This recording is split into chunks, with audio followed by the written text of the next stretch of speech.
Khalid bag साहब, गुलकारी गाना कहाँ से सीखा और आगाज़ कैसे हुआ? आगाज़ तो बचपन से ही जैसे होता है ना, शौक़ होता है इंसान को थोड़ा बहुत घर में। तो घर में हमारे घर में एक ग्रामोफोन था जो हमारे दादा जान का था, और 1928 का जो अब भी मेरे पास है और वर्किंग कंडीशन में है। तो बस वो उसके ऊपर सुना करते थे गाने। उमा देवी जी के अफसाना लिख रही हूँ दिल बेकरार का, और मैडम नूरजहाँ के तो कौन सी बदली में, मेरे चांद है आजा, जीनत, गाँव की गोरी, और बहुत सारी ऐसी फिल्मों के जैसे जुगनू फिल्म के यहाँ बदला वफा का। तो वह पसंद आते आते करते करते फिर दिल लगी, फिर वो क्योंकि रिकॉर्ड हमारे पास बहुत ज़्यादा होते थे तो और मैं आना और सुनने, और फिर जब भी लाइट चली जानी और उसको फिर निकालना, बाहर निकालना, निकाल के उसको उसमें वो चाबी लगानी, और फिर उसमें वो हमने लगा के, क्योंकि एक रिकॉर्ड के ऊपर 2 गाने होते थे, एक इस साइड पे वो मार्बल के होते थे और दूसरा दूसरी साइड पे। तो इस तरह वो गाने सुनते सुनते ऐसा शौक़ पैदा हुआ। अच्छा, गुलकारी का आपका घराना भी नहीं था? नहीं, बिल्कुल भी। ननिहाल देहाल में कोई नहीं था, तो फिर उसमें मैं ही एक ख़राब नहीं। रोटी रोज़ी का जो जरिया था वो क्या था? वो अल्लाह का शुक्र था। एक्चुअली मैंने जैसे कि आपको पहले भी बताया था कि I belong to educationist family, तो मुझे शौक़ था स्कूल खोलने का। तो मैंने जब अभी मैं कॉलेज में ही था तो मैंने स्कूल खोल लिया, और स्कूल खोल के वो काफ़ी अच्छा स्कूल जो है वो मैंने रन किया, और स्कूल में भी बहुत सारे आर्टिस्ट जो है वो आया करते थे। एक बड़ी मज़े की बात आपको बताऊं, अभी जब मैंने सेकंड ईयर का इम्तिहान दिया तो पैसे ज़रा काफ़ी सारे इकट्ठे हो गए मेरे पास, जो अजीज़ वकारम ने, बड़े भाई ने बाहर से पैसे भेजे और इधर उधर से भी। तो मैं आराम से चला गया और जाके बाज़ार से हारमोनियम ख़रीद के ले आया। अब हारमोनियम वो चादर घर की वो लेके चले गए ताकि किसी को पता ना चले। तो फिर वो जब घर में लेके आए तो मैंने आके क्या किया कि मैंने अपने ना वो नीचे बेड के नीचे रख दिया उसको। अब वो नीचे उसको रखा, कभी कभार वो क्योंकि सर्दियों के दिन थे, और वो मैंने उसको निकालना और उस ऊपर लिहाफ लेके तो मैंने बजाना करना ऊपर। उसके बाद वो जो एक और चादर भी दे देनी ताकि आवाज़ जो है वो बाहर तक ना जाए। तो कमरा बंद कर लेना होगा, अंदर से आवाज़ें आती हैं, पता नहीं मैंने वो कैसे लगाई हुई ना, तो उसकी आवाज़ें आती हैं। तो फिर उसमें चुपके चुपके से रियाज़ करना, तो शौक़ तो क्योंकि था ही। तो एक दिन क्या हुआ कि वो सफाई करते करते नीचे नज़र पड़ गई मेरी बहन की। तो जैसे नज़र पड़ी तो निकाल लिया, देखा, उसने खोल के देखा तो हारमोनियम वो उठा के बाहर लिया। ये देखे जी, अंदर ये था जो ये अंदर कहा करते थे कि बंद है। और तो वो फिर अपना कह रही कि ये अब्बा जान ने कहा कि ये क्या तुमने क्या किया है, हमारे किसी ख़ानदान वाले ने ऐसा काम नहीं शुरू किया जो तुमने शुरू कर लिया। मैंने कहा जी किसी ने तो शुरू करना था ना, तो मैंने शुरू कर दिया। कहते नहीं, अगर पढ़ाई में किसी किस्म का कोई हमें न फ़र्क नज़र आए ना, तो फिर ये समझो कि ये या बाजा रहेगा या तुम रहोगे। तो लिहाजा इस तरह की नौबत ही नहीं आई वैसे ही, लेकिन वो पढ़ाई में भी कभी ऐसा नहीं किया था।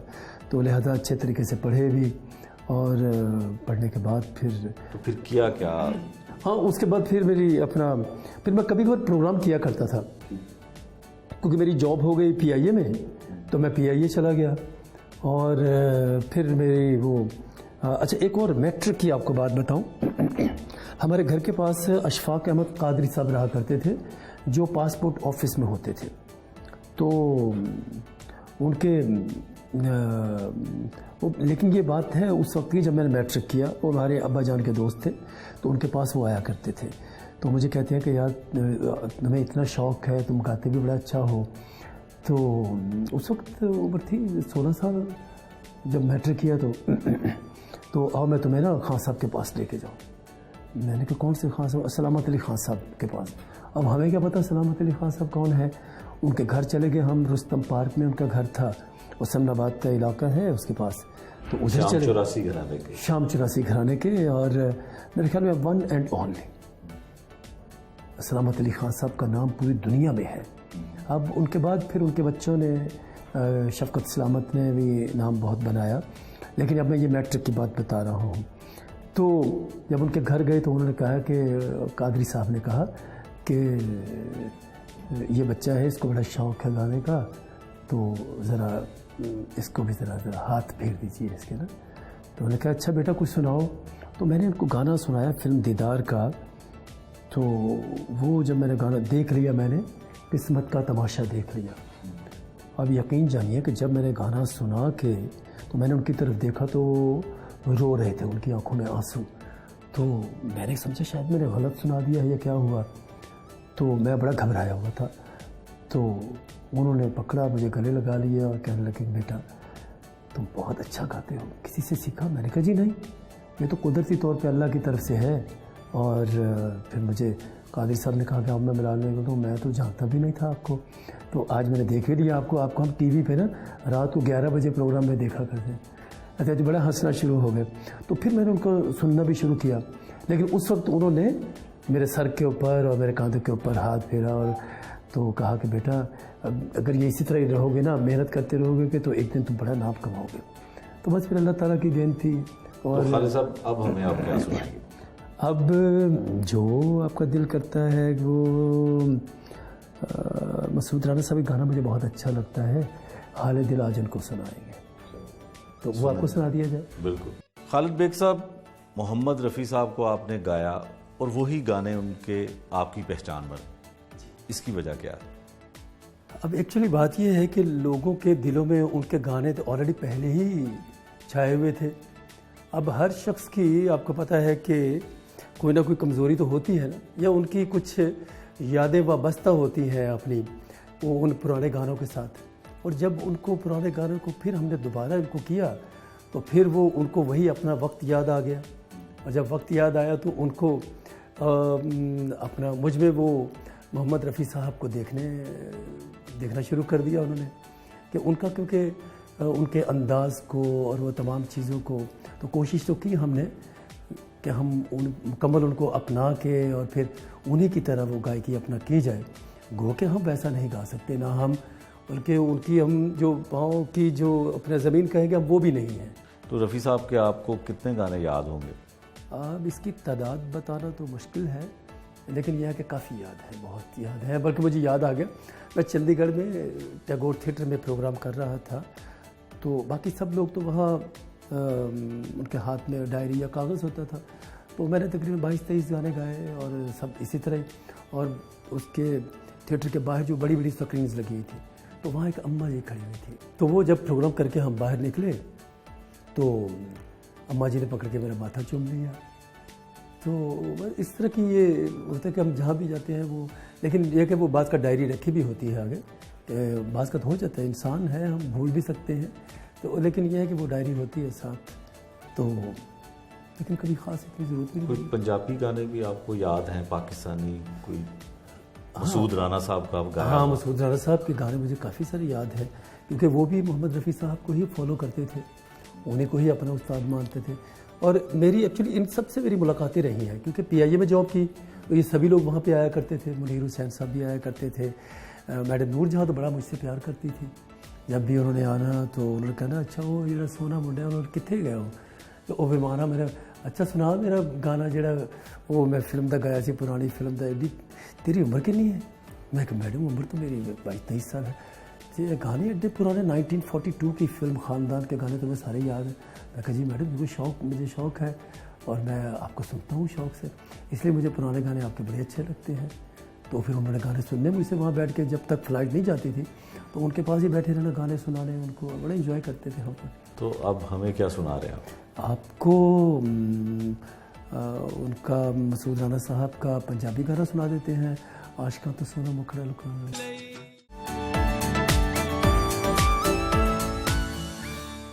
जब कोई प्यार से बुलाएगा तुमको एक शख्स याद आएगा, जब कोई प्यार से बुलाएगा तुमको एक शख्स याद आएगा।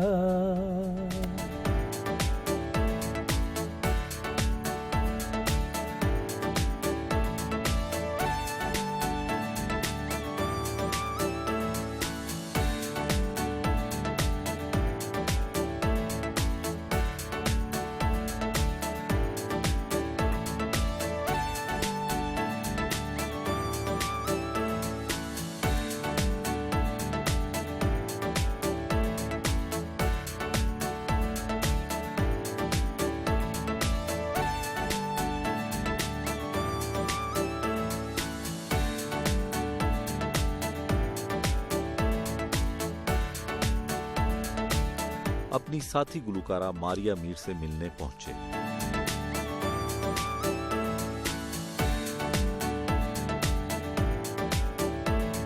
देखो ये कौन आ गया, बन के नशा छा गया, सोई बहारों सोए नजारों, उनके ख्यालों में खोए नजारों। देखो ये कौन आ गया है, रूठे हुए को मनाओ, राहों में कलियां बिछाओ, मेरा सनम आ गया। रूठे हो तो तुमको कैसे मनाऊं पिया, बोलो ना बोलो ना। रूठे हो तुमको कैसे मनाऊं पिया, बोलो ना बोलो ना। सोना न चांदी न कोई महल जाने मन, तुझको मैं दे सकूंगा, फिर भी ये वादा है तुझसे, तू जो करे प्यार मुझसे, छोटा सा घर तुझको दूंगा, दुख सुख का साथी बनूंगा। सोना न चांदी न कोई महल जाने मन, तुझको मैं दे सकूंगा। हमें अपना नहीं जाने तमन्ना, गम तुम्हारा है। हमें अपना नहीं जाने तमन्ना, गम तुम्हारा है। गम तुम्हारा Yes. है। हमें अपना नहीं जाने तमन्ना, गम तुम्हारा है, कि तुम किस पर कि तुम किसको सितम फरमाओगे, जब हम नहीं होंगे। हमें खोकर बहुत पछताओगे, जब हम नहीं होंगे। खालिद साहब, ये आपकी स्टूडेंट हैं, इनको गायकी सिखाते हैं आप? अरे नहीं नहीं, सिखाना मुझे क्या, मुझे तो खुद गाना नहीं आता। हम इकट्ठे प्रोग्राम्स भी करते हैं, मुल्क में भी प्रोग्राम करते हैं, मुल्क से बाहर भी जाते हैं। तो लेकिन कभी कभार ऐसा हो जाता है, हमसे भी गलती हो जाती है। लोग मुझसे गलती हो जाए तो ये ठीक कर देती हैं, इनसे हो जाए तो मैं ठीक कर देता हूँ, इतनी सी बात है। तो इनके साथ आपने कभी गाना गाया, ड्यूट गाना गाया? हाँ, ड्यूट ऐसा? हमने गाया है, बड़े प्रोग्रामों में हमने गाया है। आपके चैनल पे कई दफ़ा गाया हमने, प्रोग्राम्स किए हैं। तो उन गानों में से एक गाना हमें सुनाए ना, जो ड्यूट आपने गाया। अच्छा चलिए, बड़े खूबसूरत माजी का गाना है। तो कभी तो तुमको याद आएगी वो बहारें, वो तो हमने ड्यूट किया था हमने।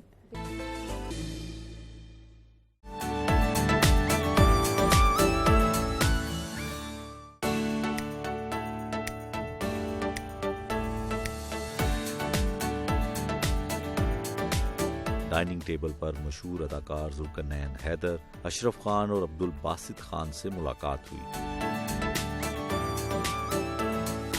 खालिद साहब, दोस्तों के साथ वक्त कैसा गुजरता है? असल सच पूछा जाए तो मेरा दोस्तों के साथ ही अच्छा वक्त गुजरता है।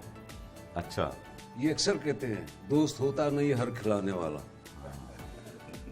तो अशरफ साहब, आप क्या कहेंगे? खालिद साहब कितने अच्छे दोस्त हैं और सिंगर कैसे हैं? क्या बात है भाईजान, मैंने अर्ज़ किया, कई जगह मैं बता चुका हूँ कि रफ़ी साहब के करीब तरीन, मोहम्मद रफ़ी साहब के अगर कोई बंदा गाता है तो वो इंडिया में अनवर हुसैन गाते थे, और यहाँ पाकिस्तान में हमारे खालिद गा रहे हैं। तो इनके फ़न पे तो हम रोशनी नहीं डाल सकते, क्योंकि बच्चा बच्चा जानता है ये कैसा गाते हैं, और ये मोहम्मद रफ़ी साहब के काम को आगे बढ़ा रहे हैं, ये सबसे बड़ी खूबी है। अच्छा, आपकी इनके साथ दोस्ती कैसे हुई? ये बहुत पुरानी बात है। कितनी पुरानी? ये बताएंगे, फिर इनका पता चल जाएगा कि ये कितने पुराने हैं। मेरा तो चल भी जाए पता तो कोई बात नहीं। ये चूँकि अभी माशाल्लाह लड़के हैं तो बहुत अरसा हो गया, बहुत अरसा हमारी दोस्ती को। और अल्हम्दुलिल्लाह तीसरा एक आज फरीक मिसिंग है, जो एक अटूट अंग है 3 जुड़े हुए, वो खालिद भट्ट साहब हैं।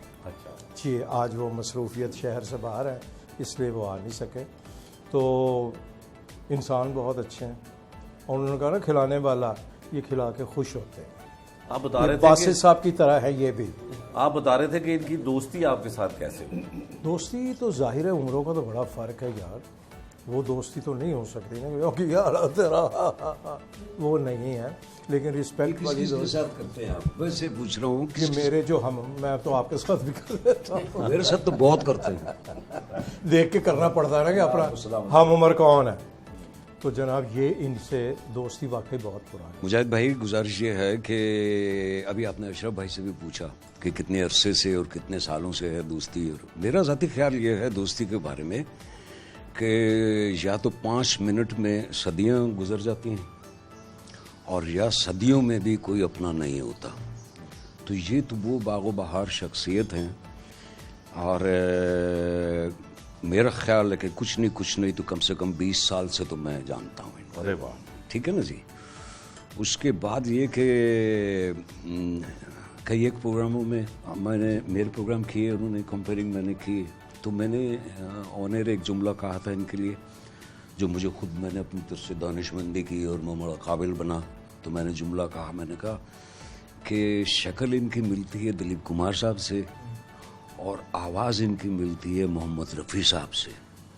तो मैंने कहा ऐसे आदमी को कोई रोक सकता है? तो फिर इन्होंने किसी का जिक्र किया था कि इंडिया का कोई डायरेक्टर था जी, उषा जी ने कहा था। उषा जी ने वो, बल्कि मेरे पास अभी भी वो अल्फाज हैं। तो वो कहने लगी कि खालिद, मुझे तो रफ़ी साहब के बेटे ना आप लगते हैं, और जब आप गाते हो तो रफ़ी साहब की तरह, और आप ऐसे अगर स्क्रीन पे हो तो मुझे ऐसे लगता है जैसे दिलीप साहब हैं। क्या बात है। तो इसका मतलब मैं कभी कभी आपको उषा जी लगता हूँ। ये तो कह सकते हैं ना, और क्या कहेंगे। लेकिन ये हम तो नहीं कह सकते ना। महसूस तो करते होंगे। आपको भी तो गाना बड़ा अच्छा गाना आता है। जी आता है, लेकिन अब आना बंद हो गया क्योंकि मौसम हालात चेंज हो रहे हैं। कुछ तो सुनाएंगे, कुछ तो मैं भी कुछ सुनाऊंगा। अच्छा जी, गाना गाने लगे। एक्सक्यूज मी, मुझे आपका- जरूरी काम याद आ गया। तशरीफ रखिए, बैठ जाइए। मुझे पता है हमेशा कोई अच्छी चीज़ होने लगती है तो आप इधर उधर हो जाते हैं। सुनिए। मुझसे तुझको चाहने वाला, मुझसे तुझको चाहने वाला, इस दुनिया में कोई और हो। अल्लाह ना करे जी, अल्लाह ना करे। जी शुक्रिया। ये क्या कह दिया आपने? जी वो शेर पूरा किया मैंने। अच्छा, शेर पूरा किया। कभी कभी सुनते हैं अच्छा गाना ये। जी अच्छा। ओहो। मेरे ख्याल में इनकी तबीयत ये तबीयत इसलिए इनकी खराब रहती है ये। वो कभी कभी अच्छा गाना गाते हैं, हम कभी कभी अच्छा गाना सुनते हैं। तो सिचुएशन इस वक्त यही हुई है। वहाँ बड़ी माजरत के साथ आपके सामने वैसे भी गाना कुछ अजीब सा ना, है। कैसी बात कर रहे हैं? नहीं, वो मैं गुजारिश ये करूं कि बेसिकली माशाल्लाह अशरफ खान साहब ने मेरे अपने ड्रामों में भी और वैसे भी विभिन्न ड्रामों में वर्सटैलिटी, कभी दादा बने हैं तो कभी बच्चा बने हैं तो कभी शौहर बने हैं तो कभी, लेकिन जो बेसिकली शनाख्त है इनकी वो सॉन्ग्स ही हैं 50-50। 50-50 आप यकीन जानिए कि मेहदी हसन साहब के। जी जी जी। बल्कि एक दफ़ा मुझे याद है कि बताया था आपने मुझे कि वहीद मुराद साहब ने बड़ी तारीफ मेरे की थी। लिए ये सबसे बड़ा एहसास। ऑनर है आज तक मेरी जिंदगी का। क्योंकि इतनी तारीफ की है नहीं, गवर्नमेंट ने भी किया। वो तो अथॉरिटी थे, हाँ जी, वो तो- फवारे पे खड़े हुए थे। 50-50 में मुझे 2 दिन का भी गैप मिलता था तो मैं लाहौर आ जाता था। अच्छा। कि चलो यार मिल के सारे हम वापस चले। तो फवारे पे खड़े हुए थे तो मैं दूर से मैंने देखा, मैं कहा भाई साहब खड़े हुए। मैंने जाके घुटने छुए, मैंने कहा सर अस्सलाम वालेकुम। हाँ, अरे मियाँ, मुझे लगाया सीने के साथ। कहने लगे यार आप गाना बहुत अच्छा पिक्चराइज कराते हैं। मैं कहा भाई साहब आपसे अच्छा गाना बर्रे सगीर में कोई क्या पिक्चराइज बात नहीं है, करा क्या था। बात है। तो ये तो मेरी जिंदगी का बहुत बड़ा अवार्ड है मेरे लिए। वाह, वाह। चाहे मुझे बड़े से बड़ा अवार्ड भी मिल जाए, ये सारी जिंदगी मेरे साथ रहेगा। वहीद मुराद साहब को जतिंदर साहब ने, फलाने साहब ने, बालों तक में कॉपी किया। सर, वो स्टेप सुबह जब इनकी शूटिंग होती है, रात में ये अपनी लाइब्रेरी से गाने देखते हैं, जी। फिर सुबह पिक्चराइज। कितना प्यारा वादा, कितना प्यारा वादा रफ़ी साहब के गाया हुआ है। ये जतिंदर साहब ने कहा मैंने टोटली कॉपी किया वहीद मुराद साहब, कटिंग में, ड्रेसिंग में। नहीं, और आप माशाल्लाह उस वक्त लगते भी बड़े खूबसूरत थे। जिस तरीके से खालिद बेग साहब, इस वक्त इनका अपना एक मुनफरिद अंदाज है, जब ये एक दफ़ा स्टेज पे चढ़ के बैठ जाते हैं, फिर मैं नहीं समझता कि कोई उठ के कोई बात, कोई गुफ्तगू हो रही होती, कोई सिगरेट पीने या कुछ नहीं। मैंने देखा महफिलों के अंदर कि जितना बड़ा क्राउड हो वो यूं महव हो जाते हैं। पुरसुकून। तो मुझे बड़ों में से किसी ने यही कहा है कि ये सुनना, गाना और एक्टिंग, अगर आप महव हैं तो ये तिलिस्म है, ये जादू है, ये जादू है। बल्कि मुझे याद है कि मैं कनाडा में एक प्रोग्राम कर रहा था, तो प्रोग्राम तो 3 घंटे का होना था हमारा। अब वहाँ मेरे उस्ताद मोहतरम सुहेल राना साहब भी मौजूद थे, वो चीफ गेस्ट थे उस प्रोग्राम के, और पब्लिक मेरे ख्याल में कोई 5000 के करीब होगी। अब वो जब आखिरी गाना हुआ तो उन्होंने बताया कि जी अब आखिरी गाना है और इसके बाद फिर यह है वो प्रोग्राम ख़त्म हो जाएगा। तो पीछे से शोर हुआ कि जी आखिरी गाना नहीं है, ये 1 घंटा और बढ़ाएं हम हॉल के, और अगर आप कहेंगे तो हम टिकट के पैसे भी और दे देंगे। लिहाजा वो उनकी पुरजोर फरमाइश पे 1 घंटा प्रोग्राम को आगे बढ़ाया गया। प्रोग्राम किया, जब फिर वो वक्त आया प्रोग्राम ख़त्म करने का, फिर उन्होंने पीछे शोर मचा दिया। और उसमें ज़्यादातर कराची के लोग और हैदराबाद, इंडिया के, हैदराबाद दक्कन के लोग ज़्यादा शामिल थे उसमें। लेकिन यकीन जानिए कि एक शख्स भी वहाँ जो है वो ना तो वॉशरूम जाने के लिए उठा है ना कोई और, इतने सुकून से उन्होंने सुना ऐसा। हाँ, और फिर सुहेल राना साहब ने स्टेज पे आके मेरे लिए जो कलमात कहे वो भी बड़े अच्छे थे। तो अल्लाह उनको ज़िंदगी दे। मेरी बात तो होती रहती है उनके साथ, हर दूसरे दिन कनाडा बात होती रहती है। साहब, आपने कभी एक्टिंग नहीं की? एक्टिंग मैं ये देखे ना, मेरे 2 साहब बैठे हुए ना, ये मैं इनको देख के बचपन से तो इनको देखता आ रहा हूँ एक्टिंग करते हुए। मैंने इनसे प्रॉमिस किया है, और बहसीत सिंगर तो माशाल्लाह सब आप जानते हैं, लेकिन इनके लिए मैं एक रोल की तलाश में था ज़हनी तौर पर, और वो कोई 1 हफ्ता 10 दिन पहले जो है वो मैंने क्रिएट कर लिया हुआ है। तो मेरी कोशिश और ख्वाहिश तो यही है कि जब ये वहाँ आए तो वहाँ लोग ये भी कहें कि भाई ये पहले क्यों नहीं किया, तो वो मेरी तारीफ होगी। बिल्कुल। तो इंशाल्लाह इनके लिए एक अलग सा एक रोल मैंने है। आप इजाज़त दें तो इनसे एक सवाल मैं ये करूँ कि आप दुनिया के हर कोने पे गए, माशाल्लाह इंडिया में आपको प्यार करते हैं तमाम वो लोग जो रफ़ी साहब से मुंसलिक रहे हैं, और पाकिस्तान में तो चप्पा चप्पा कोना कोना, हैं जी, बाग तो सारा जाने हैं। आप ये बताइए बगैर सियासी जवाब दिए हुए कि खुद कौन से कोने, कौन सी दुनिया, कौन से मुल्क, कौन सी महफिल में गा के आपको एक नशा हुआ? हाँ, ये बात, सवाल भी बहुत अच्छा है। एक तो जैसे मैंने बताया कि कनाडा में, और दूसरा मैं चंडीगढ़ में टैगोर थिएटर में एक प्रोग्राम में था, और उस प्रोग्राम में कोई प्रोग्राम वो कहने लगे जी 1 बजे के बाद हमारा ये जो थिएटर है ये बंद हो जाता है। लेकिन आज क्योंकि बेग साहब पाकिस्तान से आए हैं, क्या बात, तो आज कोई उठने के लिए तैयार ही नहीं है, और वे फिर प्रोग्राम उनका सुबह 3 बजे तक चला प्रोग्राम। और वहाँ एक और ये हुआ कि क्योंकि कमर्शियल पहले चल चुकी थी, एडवर्टीज़मेंट तो पहले हो चुकी थी कि जी वो पाकिस्तान से आ रहे हैं। अब जब खाने का बीच में वक्फा हुआ तो उसमें एक मियाँ बीवी आए मेरे पास, और उन्होंने कुछ किताबें पकड़ी हुई थी हाथ में, तो कहने लगे कि ये हमारे फादर की किताबें हैं, और ये वो शायरी की किताबें हैं, और इन लता जी ने भी गाने गाए हैं, और रफ़ी साहब ने भी, और भी दूसरे भी सिंगर्स ने गाए हैं। लेकिन क्योंकि ये उर्दू में है और हमें उर्दू पढ़नी नहीं आती, और हमारे वालिद साहब जो हैं वो शेखोपुरा के पास आपके इलाका है वारबटन, तो उनका नाम था प्रेम वारबटनी। तो उनकी वो किताबें अब भी मेरे पास मौजूद हैं।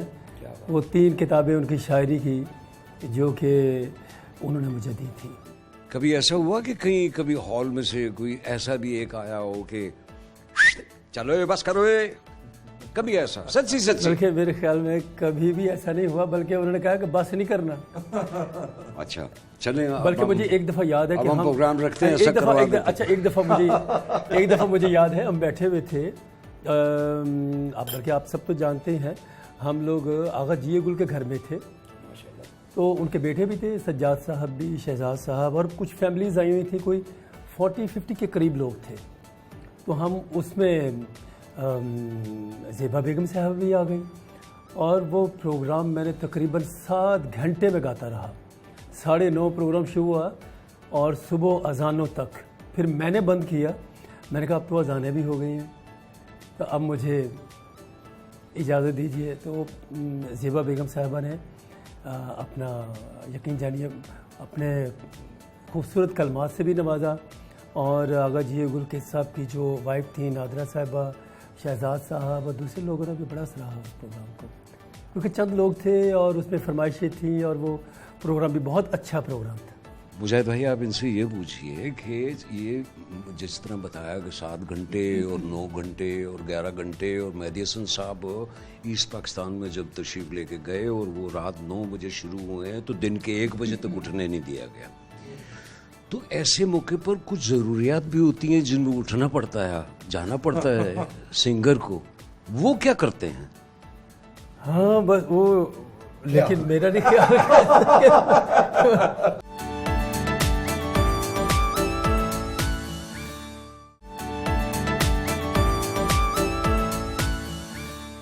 खालिद बेग साहब, मोहम्मद रफ़ी साहब को आप इतना अच्छा गाते हैं और इतने खूबसूरत गाने उनके आप गाते हैं, कभी उनकी फैमिली से, उनके बच्चों से भी मुलाकात हुई? जी हाँ, जब मैंने मास्टर्स किया तो जो मेरा थीसिस था वो भी मोहम्मद रफ़ी साहब भी था, और फिर मुझे वहाँ जाना पड़ा और जाके उनके घर में मैं रहा भी, और फिर उनके ऊपर थीसिस भी किया, और उनकी पूरी फैमिली से ही मेरी मुलाकात हुई। मुलाकात के साथ साथ सुना भी उन्होंने आपको कभी गाना? जी सुना भी उन्होंने बड़े अच्छे अंदाज में, और बल्कि बड़ा उनके बेटे ने और सब ने बड़ा अप्रिशिएट किया। बल्कि उनके दामाद हैं परवेज़ साहब, उन्होंने बड़ा अप्रिशिएट किया, और बल्कि पिछले दिनों तो उनका आया, मुझे मैसेज आया कि मैंने आपके वो गाने सुने हैं, और मुझे ऐसे लगा है कि जैसे जो मोहम्मद रफ़ी साहब दोबारा वापस आ गए हैं। और कहने लगी कि मैंने वो जो आपका गाना है दीवाना हुआ बादल, तो मैं उसको सेवरल टाइम सुन चुका हूँ, मैं बार बार सुनता हूँ, बार बार उसको सुनता हूँ मैं। तो और इसी तरह वो आपने एक मौसीकार थे सज्जाद साहब, सज्जाद हुसैन साहब, ये हवा ये रात ये चांदनी तेरी कदा पे निसार है, उनके बेटे हैं मुस्तफ़ा साहब। तो उन्होंने भी जब सुना, और उन्होंने भी फिर इतने अच्छे रिमार्क्स दिए, बड़े मेरे, यानी कि वो मेरे, अब समझिए कि दोस्त हैं मेरे सारे। ये अनूप जलोटा साहब और ऊषा जी तो मेरी उस्ताद हैं, ऊषा टिमोथी जी, वो क्योंकि वाहिद वो शागिर्द है मोहम्मद रफ़ी साहब की, और फिर मैंने उनसे काफ़ी गाना सीखा मैंने। तो ये किसी ने वहाँ रोकने की रिक्वेस्ट या जिद की? जी हुई थी, वहाँ पे रिक्वेस्ट हुई थी, बल्कि हम गाने भी रिकॉर्ड कर रहे थे, और जब हम स्टूडियो में थे तो रविंदर जैन साहब, तो वहाँ उसमें स्टूडियो में थे हम लोग, और हम गाना रिकॉर्ड करते हुए हमें पीछे से वो फ़ोन आ गया। अच्छा। वो हमारे एक दोस्त थे अनिल पांडे साहब, वो इंस्पेक्टर थे वहाँ पे, और उन्होंने कहा कि बेग साहब आप कल वापस जा रहे हैं, अभी मैं गाड़ी भेज रहा हूँ, और आप उसमें बैठ के अपने घर चले जाइए, क्योंकि हमें इतला मिली है कि हालात अच्छे नहीं हैं, तो आप वापस चले जाइए तो ज़्यादा बेहतर है। और क्योंकि मैं भी मोहम्मद रफ़ी साहब को बड़ा प्यार करता हूँ और आप उनको गाते हैं, तो मैं गाड़ी भेज रहा हूँ, तो आप घर चले जाइए उधर 4 बंगला में। फिर मैं गया, यानी कि रिकॉर्डिंग हमने छोड़ दी। फिर दूसरे दिन मेरी फ़्लाइट थी, और फिर जाके तो अपना फिर पाकिस्तान आ गए। यानी कि 2 दफ़ा मुझे वहाँ चांस अच्छा मिला, लेकिन वो फिर हम रिकॉर्डिंग नहीं कर सके, सिर्फ इसी वजह से। मैंने पूछने का मेरा मकसद ये था कि वहाँ शोबिज़ के जो डायरेक्टर, म्यूजिशियन जो लोग हैं, ये हमारी इंडस्ट्री के अहबाब, उन्होंने आपसे रिक्वेस्ट की कि जी यहाँ सेटल हो जाएं, यहाँ रुक जाएं? बल्कि वो तो अब भी कहते हैं कि आप यहाँ पे आ जाएं, यहाँ पे आपकी ज़्यादा इज्जत होगी। तो मैंने कहा जी मुझे अपना इज्जत तो आपकी पाकिस्तान में मैंने कहा जी मेरी पाकिस्तान में मुझे इतनी मुझे इज्जत मिली है कि मैं आपको बता नहीं सकता। शनाख्त और मेरी शनाख्त मेरी पाकिस्तान है, सब कुछ मेरा पाकिस्तानी है। तो हमारा दिल जान हर चीज़ पाकिस्तानी है। तो लेकिन आना जाना है, लेकिन प्यार करने वाले हैं ना, वो तो कहीं भी मिल सकते हैं और कुछ भी कर सकते हैं। जो रफ़ी साहब के रोमांटिक गाने हैं, बड़े फीलिंग के साथ आप गाते हैं जी। तबीयतन भी रोमांटिक हैं, कोई आशिक मिजाज है? आशिक मिजाज उसको क्या कह सकते हैं? आशिक मिजाज तो हर इंसान ही होता है, और मोहब्बत किसी वक्त भी और किसी से भी हो सकती है। आदमी होता है ना, आपका पूछ रहे हैं। अच्छा, तो हम भी उन्हीं में ही आते हैं। अच्छा, मतलब इनसे मुजाहिद भाई आपको पूछना चाहिए कि बीवियां कितनी हैं? बीवियाँ एक बीवियाँ हैं। एक बीवियां हैं। अच्छा, इसका क्या मतलब है? इसका मतलब ये है कि एक ही काफी है। अच्छा, हम जब खुश होना चाहते हैं तो रफ़ी साहब के आपके थ्रू हम गाने सुनते हैं और हम इंजॉय करते हैं और खुश होते हैं। तो जिस वक्त जो आदमी जो काम कर रहा होता है उसको तो खुद को तो वो दूसरों को एंजॉय करा रहा होता है। आप सारी दुनिया को माशाल्लाह एंजॉय कराते हैं।